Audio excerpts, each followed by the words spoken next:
Bonjour, ça va mal, on le sait, ça fait longtemps que je le dis, hein, on s'enfonce. Bon, ce qu'il y a de bien, c'est ce que je disais hier sur le Discord, pour ceux qui n'y étaient pas, l'avantage du mouvement des Gilets jaunes, c'est d'avoir fait finalement, avoir démasqué, avoir mis en lumière en fait les réelles intentions du système. Hein. On a aujourd'hui un système qui est en place, qui ne veut pas lâcher l'affaire. Tout ce qui se passe en France, le système fait semblant de ne pas le voir.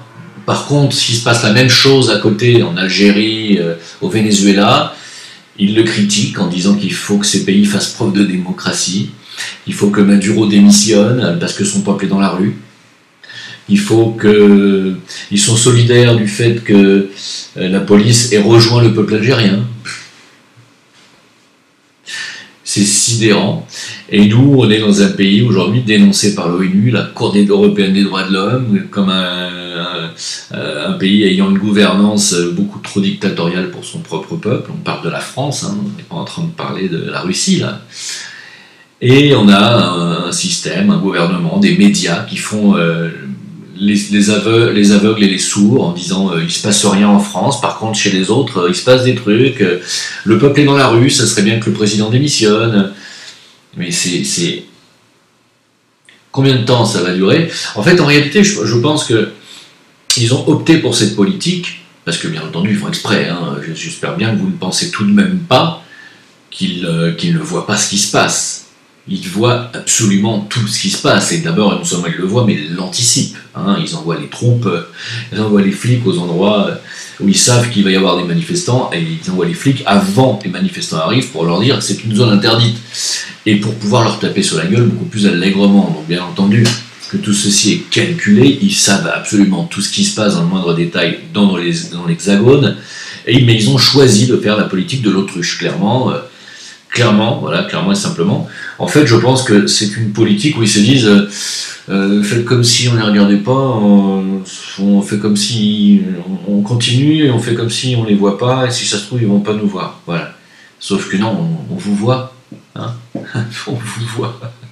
On vous voit magouiller avec vos petits barbouzes, là, que vous vous remplacez les uns derrière les autres. On vous voit vous couvrir les uns les autres, on vous voit faire des choses absolument hallucinantes, on vous voit signer des pactes à l'étranger qui signent le grand remplacement futur, on vous voit signer céder des régions entières à l'administration allemande, on le voit. On vous voit accueillir le président chinois à Nice pour, dans le futur, nous passer les mesures, vous savez, de reconnaissance faciale qu'il y a déjà en Chine. Vous savez qu'en Chine, on vous donne des bons, des mauvais points en fonction de comment vous vous comportez. Alors aussi bien, je suppose, sur Internet, même si c'est extrêmement réglementé là-bas, Internet, hein, ils n'ont pas accès à tout. Mais selon comme vous vous comportez, selon comme, vous avez des bons points ou des mauvais points citoyens en Chine. Et dimanche, si les manifestations des Gilets jaunes étaient interdites samedi dernier à Nice, c'était pour recevoir le dictateur. Car il s'agit d'un dictateur quand même. C'est pas... Bon, c'est une dictature les Chines, hein, c'est pas... voilà. Bon. Donc c'était beaucoup plus important de recevoir un dictateur que de laisser les droits constitutionnels des Français à manifester librement. Non, ils ont préféré taper sur la gueule d'une dame de 72 ans qui était un street médic qui venait bénévolement pour guérir éventuellement les manifestants qui se feraient blesser absolument accidentellement, puisqu'il paraît qu'il n'y a pas de violence policière en France, figurez-vous. Il paraît qu'il n'y en a pas. Les médias ont dit non, il n'y a rien. Ah ils ont perdu, oui, non mais il y a 20 borgnes. Oui, non mais de la bagarre, quoi, comme dirait Diodo. Des rixes interethniques, voilà, de la baston, voilà, ça arrive très souvent qu'ils se crèvent les yeux. Des manchots, des mains en moins, manque de chance, voilà, c'est pas 2000 arrestations, de la délinquance, hein, il se passe rien, pas de problème, c'est juste des délinquants, hein. Et donc à Nice, ils ont chargé une vieille dame de 72 ans en disant on n'a pas vu, elle était au milieu, dis donc, on a chargé et on n'a pas vu la vieille, on lui a roulé dessus, tant pis pour elle, puis finalement elle avait qu'à pas être là, c'est bien fait pour sa gueule. Parce que c'est quelque part ce qu'a dit un petit peu notre super président de la République, notre grand monarque. Il a dit j'espère qu'elle se remettra, mais surtout, elle n'avait rien à faire là. Ben non, elle était dans la rue. Depuis quand les citoyens de France ont-ils le droit d'aller dans la rue, voyons? Surtout pour aider bénévolement les gens qui pourraient se faire blesser. Enfin, madame. Alors, bien entendu, hein, je suis sarcastique. J'espère que cette dame s'en remettra, car je suis scandalisé n'est plus le mot, je m'apitoie tous les jours sur ce qui est en train de devenir ce qu'était mon pays, ce qui est en train de devenir un territoire occupé. On en apprend tous les jours. Alors toutes les secondes j'apprends des choses. En fait, en réalité, même les complotistes, les conspirationnistes d'il y a 10 ans sont dépassés par ce qui se passe aujourd'hui. C'est-à-dire que le gaz à reconnaissance ADN, le gaz de marquage, j'aurais jamais pu imaginer une chose pareille, moi. Vous voyez, c'est comme quoi, vous voyez, on est loin de tout imaginer. Hein. Non, en réalité, la réalité dépasse la fiction de très loin. Hein. Et dépasse l'imagination des complotistes de très loin, en fait. Et en fait, ça fait très longtemps que ce système est sous occupation, ça fait très longtemps, comme j'ai déjà expliqué dans d'autres vidéos, que le système et ceux qui le tiennent tout en haut là-haut ont un plan qui est établi sur plusieurs décennies, plusieurs siècles même, on peut le dire, et que ce plan est en marche, et qu'il était insidieux, il était en fond de teinte, que devant, il nous enfume avec tout un tas de trucs, du football, du Hanouna, de la connerie, et toutes les émissions débilitantes qui vous accaparent votre attention les unes derrière les autres. Pour ça, moi, je regarde plus la télé depuis 10 ans, hein, quasiment. Donc, et en fait, pendant que vous vous prenez la tête sur des trucs qui servent à rien, c'est-à-dire, allez manifester pour la hausse du carburant, vous voyez bien que ça n'a servi à rien. Non seulement ils continuent à l'augmenter, mais ils vont l'augmenter jusqu'en 2022, ils en ont rien à foutre. En fait, en réalité, vous avez démasqué le système, car en vous rendant compte que vous alliez manifester contre la hausse de l'énergie, vous vous êtes rendu compte que non seulement ce système n'était pas démocratique, non seulement il ne vous écoutait pas, mais qu'en plus il y a quelque chose de bien pire derrière, c'est que leur but n'est absolument pas de rendre service au peuple et de continuer à s'enrichir sur le dos du peuple, qu'ils le veuillent ou non, qu'ils s'en rendent compte ou non. C'est ça qui est terrible, c'est qu'en fait, ils sont au point de dire, bon, ils nous ont démasqués, chaque samedi, les Gilets jaunes ont des revendications qui sont de plus en plus précises quant à l'élite qui tient le système, car ils commencent à comprendre que c'est vers la maison Rothschild, vers la banque Rothschild qu'il faut aller. Ils commencent à comprendre que c'est vers le siège de BFM TV et l'Israélien Drahi qui tient Libération, les médias français. Ils commencent à comprendre qu'il y a quelque chose qui est derrière là. Et au fur et à mesure que les samedis soirs vous sortez et vous poussez les portes, vous vous apercevez que derrière ces portes, il y a un système qui est là depuis longtemps, caché depuis longtemps, et que non seulement il est caché, mais il est actif. Il œuvre, il place ses pions, il met ses présidents, il met ses ministres, il met ses commissaires, il met ses juges, ses magistrats, et tout ça par des réseaux qu'ils tiennent, bien entendu maçonniques, il n'y a pas que les réseaux maçonniques, ils tiennent tout ça, tout ce monde-là, et que tout ce petit monde-là, ces petits privilégiés, ces petits pions-là, ont envie d'en croquer, ils ont envie de palper un maximum de pognon et avoir du pouvoir, car ça les fait bander. Vous comprenez? Et vous vous rendez compte qu'à chaque fois que vous poussez une porte un samedi, qu'il y a quelque chose derrière encore, et qu'il y a encore d'autres portes derrière, et qu'au fur et à mesure que vous allez pousser des portes, vous allez tomber sur une information qui ne va pas vous plaire. Non, elle ne vous plaira pas. Et que vous soyez Black Bloc, parce qu'on m'a dit, tu as tort, les Black Blocs, c'est des gens qui se rebellent contre le capitalisme. D'abord, primo, moi j'ai rien contre le capitalisme, je pense qu'il faut l'être un minimum. C'est il faut des garde-fous, il faut garder le juste milieu, c'est-à-dire que je ne vois pas l'intérêt pour un être humain d'avoir plus d'1 milliard d'euros sur son compte. Je pense que tout le monde devrait être plafonné à ça, et pas plus. Parce qu'il y a des gens qui pèsent 50, 60, 200 000 milliards pour les Rothschild. C'est de la folie, on devrait être plafonné à une certaine richesse. Là, c'est pas communiste ce que je dis. C'est pas anticapitaliste, parce qu'un milliard, c'est capitaliste. Mais c'est être raisonnable. Comment aujourd'hui on peut arriver à un système où 26 personnes ont plus d'argent que la moitié de l'humanité? Il y a quelque chose qui tombe pas rond. Hein, donc fatalement, on s'est raté quelque part. Et plus vous allez pousser les portes, et plus vous allez vous apercevoir que ceux qui tiennent ce système, c'est les familles qui sont là depuis très longtemps.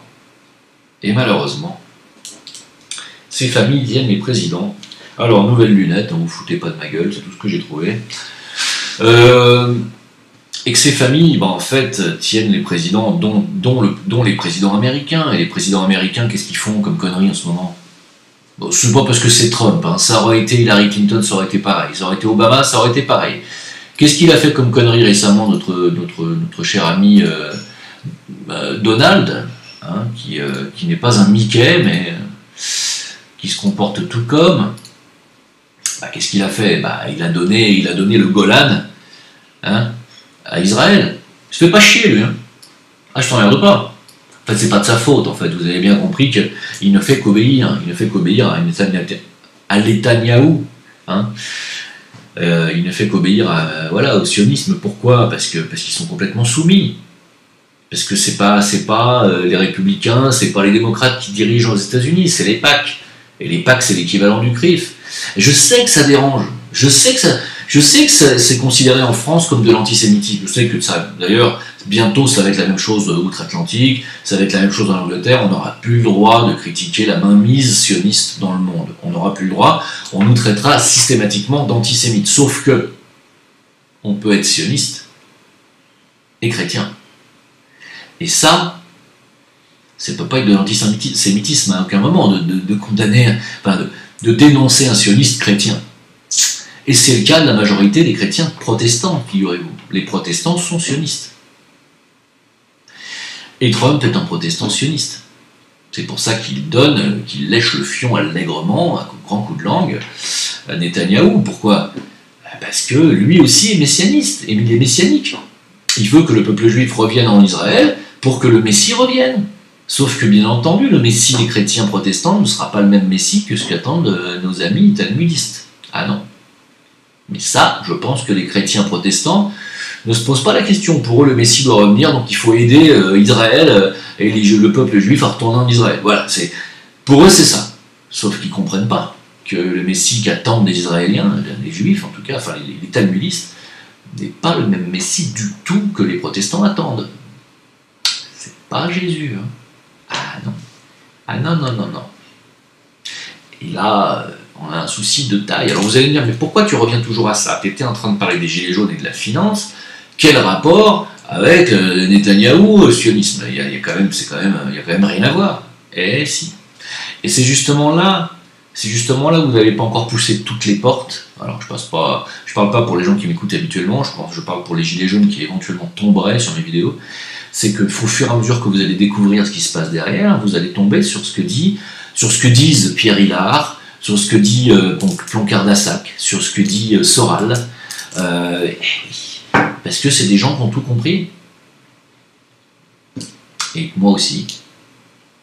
Je suis désolé. Et c'est pas de l'antisémitisme du tout. Ça n'a rien à voir avec les juifs qui eux-mêmes, la plupart du temps, ignorent ça. Enfin, c'est ce que je pense. Alors, vous allez me dire, mais as-tu des preuves de ça? Écoutez,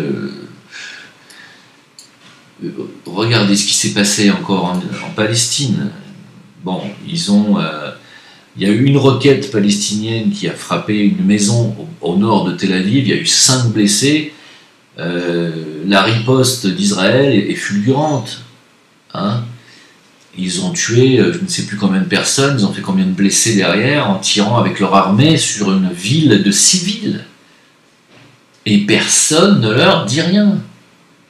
En France, on a un mec qui fait la pluie et le beau temps dans les médias, et même d'ailleurs qui donne ses ordres finalement, qui avait donné ses ordres à Sarkozy, à Manuel Valls, et puis qui est toujours là, à nous cracher sur la gueule.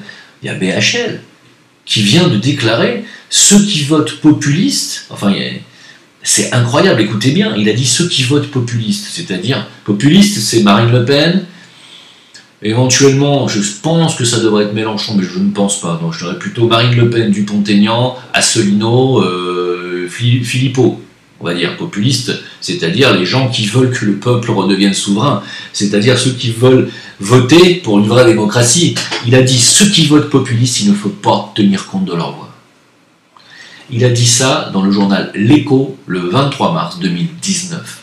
Est-ce que vous vous rendez compte que ce mec est encore en France à dicter sa politique aux grands, enfin, aux élus, et qu'il est en train actuellement de déstabiliser l'Algérie. Il a déstabilisé la Libye. Il a déstabilisé la Syrie en disant que Bachar el-Assad était un salopard, que Kadhafi était un salopard. Mais BHL, il est quoi? Il est milliardaire d'abord d'une part, mais deuxièmement, il est chrétien vraiment? Ou il est dans la lignée de Soros? Il est dans la lignée de Rothschild? Je suis désolé, mais Attali tient des propos absolument inacceptables. Finkielkraut a des propos d'un racisme anti-français inacceptable. Alors, je vais continuer. Je sais que vous me dites, mais là, tu es en train de t'enfoncer dans l'antisionisme. Ça n'a rien à voir. J'en ai rien. C'est pas une question de terminologie d'antisionisme. C'est pas ça la question. La question est qu'aujourd'hui, on n'est plus un pays, on est un territoire, et que l'on est un territoire visiblement occupé par une force financière brute, qui place ses pions, et cette force financière brute, elle a un nom, et elle a des noms. BHL, Attali, on retrouve toujours les mêmes, et ça commence à se voir. Et donc, comme ça se voit, ils font ceux qui... non, ils nous ont pas vus, ils font ceux qui... Voilà, non, il n'y a rien. Ah, il y a Finkielkraut qui a été traité d'anti-sioniste, là, donc on va passer des lois, hein. C'est ça qui se passe. Par contre, une vieille dame qui se fait exploser la tronche par des CRS alors qu'elle a tout à fait le droit d'aller dans la rue, là, non, il n'y a pas de souci. Et non, c'est rien, elle n'avait rien à faire là. Il y a une fracture. Hein. Il y a une fracture définitive entre le peuple de France qui est en train de se réveiller, les Gilets jaunes notamment, et cette élite, ce système-là, qui n'a plus rien à faire maintenant avec les Gilets jaunes. On ne peut plus vivre ensemble. Les Gilets jaunes et le système corrompu actuel du gouvernement, et ce système de vote finalement, notre système démocratique et les Gilets jaunes ne peuvent plus cohabiter. Et ne pourront plus cohabiter dans l'avenir. On est en face d'un gros problème. Surtout quand je vois les sondages pour les futures élections européennes, et que je vois que c'est encore En Marche qui est en tête dans le sondage, bon, j'ai des doutes. Ceci dit, on a vu que les sondages maintenant prenaient un peu plus de pincettes et faisaient un petit peu attention parce qu'ils n'ont pas envie de se faire gauler. Et si c'est marqué qu'ils sont à 23% et que Marine Le Pen elle est à 22%, c'est que ça ne doit pas être loin. Donc on a encore des Français qui sont prêts à voter, quoi. On a un gros problème. C'est qu'il n'y a pas qu'une seule fracture en France entre Gilets jaunes et gouvernement et système. On a une fracture entre Gilets jaunes, le système et une autre partie des Français qui ne se réveillent toujours pas. Et le réveil va être très dur. Très dur, parce que si tout le monde se réveillait aujourd'hui, on mettrait déjà plus d'une décennie, dans l'hypothèse qu'on chasse ce gouvernement et qu'on refasse une constitution et qu'on refasse une vraie constitution avec une vraie démocratie, une vraie proportionnelle. Hein, mettons, on fait table rase, on se réveille demain matin, on chasse, on recommence tout. On fait une révolution, tout est remis à zéro. On mettra plus d'une décennie à se relever de la destruction qu'on vient de subir depuis 40 ans. Beaucoup plus d'une décennie. Si on se réveille demain matin. Mais on n'en est pas là. Les gens ne sont pas encore réveillés, ils sont encore prêts à voter LREM aux prochaines européennes. Mais rendez-vous compte où on en est. Alors que politiquement, sur le plan individuel, Macron et ses sbires sont finis. Ils sont finis. Ils ne gagneront plus jamais une seule élection personnelle. Macron ne gagnera même pas une régionale, ne gagnera même pas une cantonale, c'est fini pour lui. Il va finir comme Valls, dans une banlieue, alors pas catalane, parce que lui n'est pas catalan, mais il finira dans une banlieue américaine, ou aux Bahamas, voilà. Mais il est foutu, c'est terminé. Là, ils se sont tirés 3 balles dans le pied directement, tous, pour obéir à leur maître de la finance. C'est leur seul but. Mais sur le plan électoral, ils sont morts. Je vois pas comment ils peuvent continuer une carrière dans 5 ans, on n'entendra plus parler d'eux. Donc, il serait temps que nos concitoyens français se réveillent, vous ne croyez pas? D'autant que... Alors c'est passé dans BFM TV, donc ça doit être vrai. Dans le métro, certains panneaux publicitaires scannent... Excusez-moi, il y a un orage, donc il y a des courants d'air. Dans le métro, certains panneaux publicitaires scannent nos smartphones, figurez-vous. Dans le métro parisien, oui. Les panneaux publicitaires qu'il y a dans les couloirs du métro, eh bien, cachent des scanners qui scannent vos smartphones. C'est passé dans BFM TV, vous pouvez trouver l'information. Ah non, mais je plaisante plus, là, on arrive à un degré... on est dans un degré extrêmement grave. C'est... je vous dis, même si on se réveille demain matin, c'est plus d'une décennie pour relever le pays. Enfin, déjà, pour faire en sorte que la France redevienne un pays, ça va déjà être du boulot, vous voyez. Enfin, on n'est pas là. Hein. On en est encore très, très, très loin. Alors, c'est sidérant. Moi, je sais plus quoi faire pour réveiller les gens, parce que malheureusement, j'ai fait tout ce que j'avais à faire. Alors, puis en plus, bon, selon, comment elle s'appelle, Claire au Petit, hein, qui ressemble à mon ex-belle-mère, qui était ch'ti et qui n'avait pas inventé l'eau chaude, elle a dit que maintenant, les actes de manifestation des Gilets jaunes étaient considérés comme des actes de terrorisme. Hein. Donc après raciste, après anti-système, après islamophobe et je ne sais pas, homophobe, tout ce qu'on vous a dit, bah maintenant vous êtes des terroristes. Hein. Il manquait plus que ça, je pense, au niveau des insultes. Voilà, vous êtes en plus des terroristes. Donc ils vont passer une loi antiterroriste pour vous interdire. Non, on n'en est pas loin. On n'en est pas loin. Je vous dis, je pense qu'on n'est pas loin. Je pense qu'ils sont pas loin d'utiliser le terrorisme, encore une fois, un attentat sous faux drapeau, pour passer... vous savez, la loi qui vous empêchera de manifester, c'est-à-dire, comment on dit, sécurité, je sais plus quoi, la loi qu'on avait enlevée, le trou de mémoire, c'est terrible, je suis fatigué en ce moment. Et puis pendant ce temps-là, à l'ONU, ils sont en train de faire des enquêtes sur la France, et puis il y a un message d'alerte. Alors il y a une personne, une ONG en fait, hein. C'est une ONG entière qui est tenue par Razi Mata, qui est une personne qui tient l'ONG United Towns Agency, voilà, qui est une ONG qui en fait surveille un petit peu la pédocriminalité, et elle a poussé une gueulante, elle a poussé un message d'alerte à l'ONU en disant que la pédocriminalité en France était impunie. Voilà, et ça c'est l'ONU qui nous regarde. Voilà, donc en fait ça va, tout se passe bien en France. Il y a 15 000 enfants qui disparaissent chaque année, qui sont ou enlevés à leurs parents, ou placés dans des foyers, ou qui disparaissent. Enfin, bref, au total, c'est 15 000 gosses qu'on utilise, on ne sait pas pourquoi. Et puis l'ONU nous dit que la pédocriminalité est impunie dans ce pays. C'est pas la honte.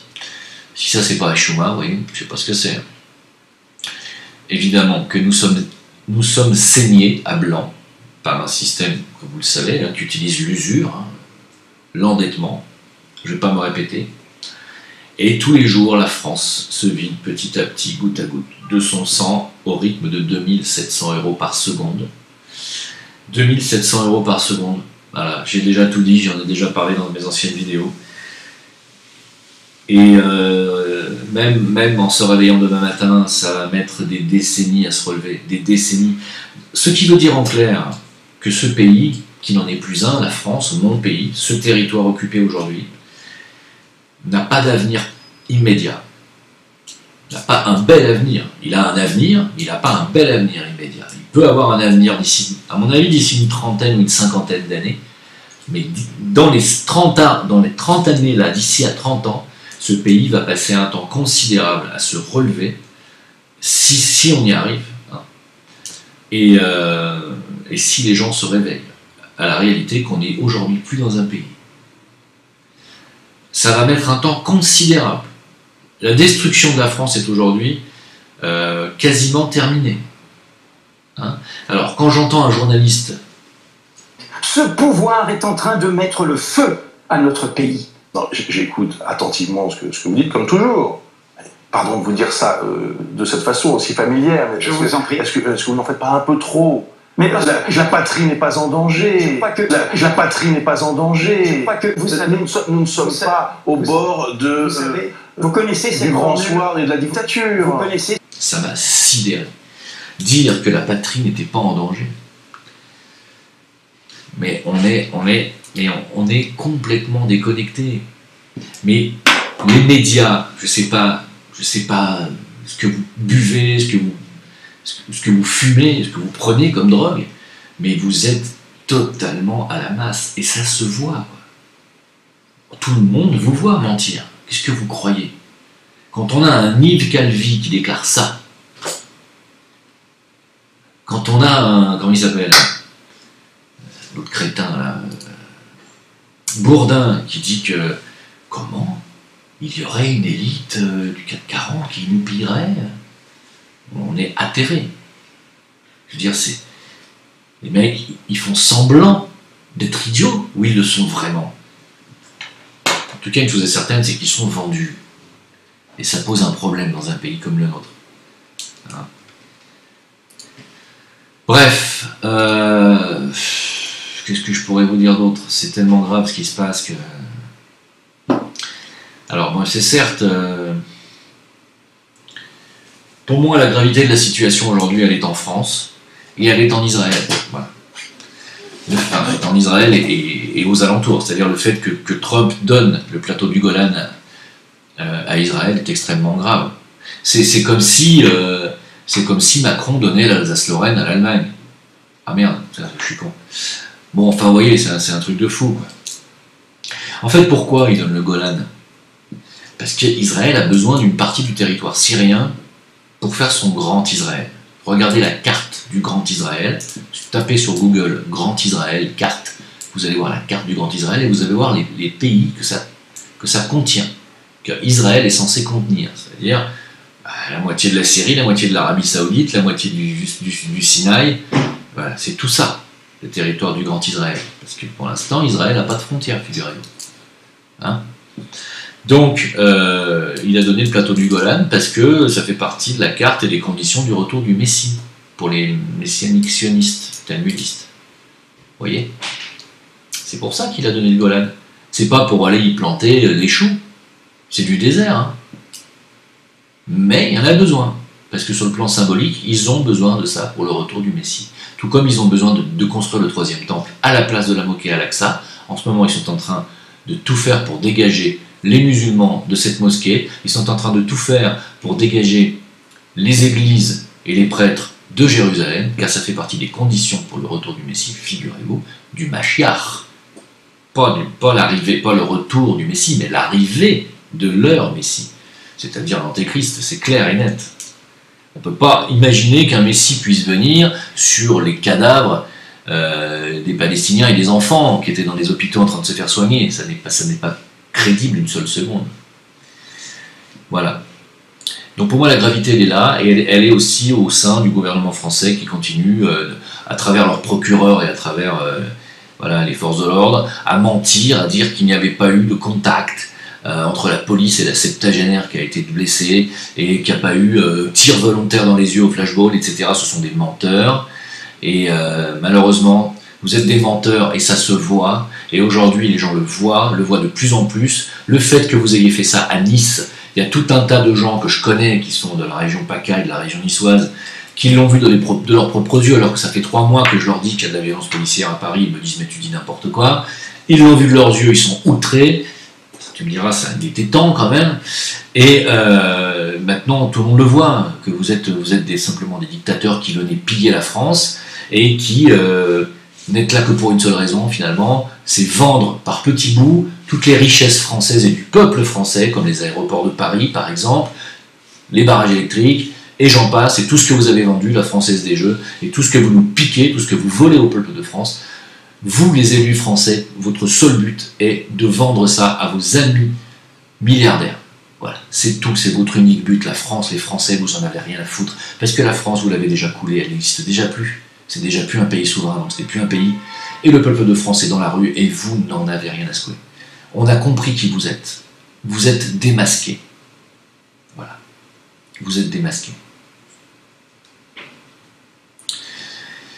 Bien, et bien écoutez, sur ce, je pense qu'on peut dire à la grâce de Dieu et y aller. Je vois pas tellement ce que je peux rajouter. Je suis triste de vivre à cette époque-là, ne croyez pas. Hein. Alors oui, il y a l'histoire du couple qui a été verbalisé parce qu'il portait un t-shirt oui au RIC, oui au RIC. Ils les ont arrêtés et leur ont donné une amende de 135 € chacun.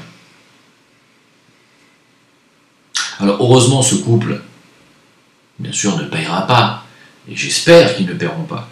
Alors je pense que par solidarité pour eux, je pense que la semaine prochaine, ça serait bien que tout le monde porte un t-shirt. Parce que on verra s'ils mettront des amendes à tout le monde, on va voir. Mais c'est un truc de dingue. C'est-à-dire qu'aujourd'hui, tu mets un t-shirt Étienne Chouard, t'as 135 € d'amende. Quoi. Demain, tu vas mettre un t-shirt Asselineau, vive le Frexit, on va te donner 135 € d'amende. Où est-ce que c'est écrit dans la Constitution française que tu n'as pas le droit de manifester dans les rues avec un t-shirt et le slogan que tu veux sur le t-shirt? Depuis quand c'est pas de la discrimination vestimentaire que de se prendre une amende de 135 € pour un t-shirt? On est en train de discuter pour autoriser les burkas, les voiles, les foulards et les machins, et on vous met une amende pour un t-shirt de 100... Mais ça s'en déconne. Là, moi je vous assure, je pense que ça va tellement loin qu'aujourd'hui c'est plus admissible de ne pas se révolter.